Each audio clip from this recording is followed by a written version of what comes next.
പറ്റണില്ല. ഇന്ന് ജിൻഡോ കാക്കർ അവിടെ ഞാൻ പോയി പെട്ടി എടുത്തു. എന്റെ ബിഗ് ബോസിൽ നിന്ന് ഇറങ്ങിയപ്പോ ഉള്ള പെട്ടിയാണ്.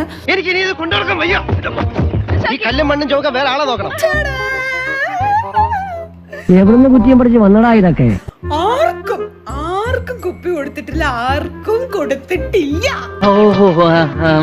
പക്ഷേ എനിക്ക് കിട്ടി. ഉന്മാദം എന്ന് പറയും, പച്ച മലയാളത്തിൽ ഭ്രാന്ത്. ആർക്കും കൊടുത്തിട്ടില്ല. തനിക്ക് എന്തോ കാര്യമായ കുഴപ്പമുണ്ട്.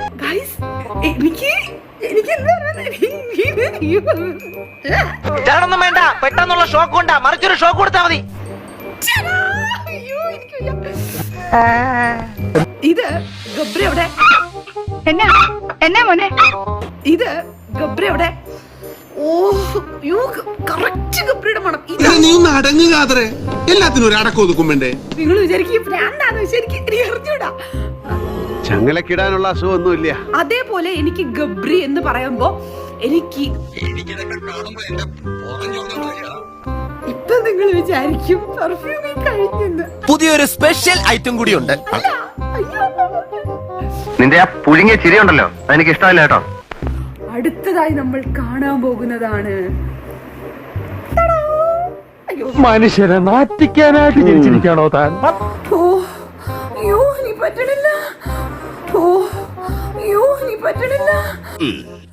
അങ്ങനെ ചിന്തിക്കാൻ പോലും പാടില്ല.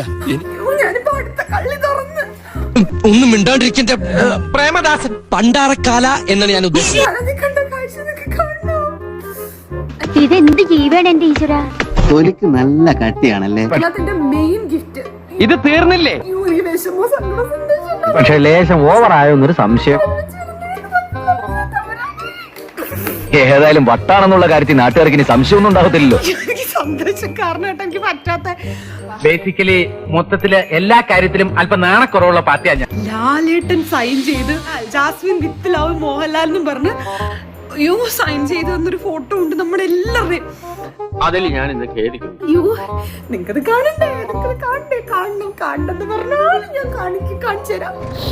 വേണ്ട, കണ്ടാത്തോണ്ട മാത്രം കിട്ടിയ സാധനമാണ് മക്കളെ, ജാസ്മിൻ വിത്ത് ലവ് മോഹൻലാൽ.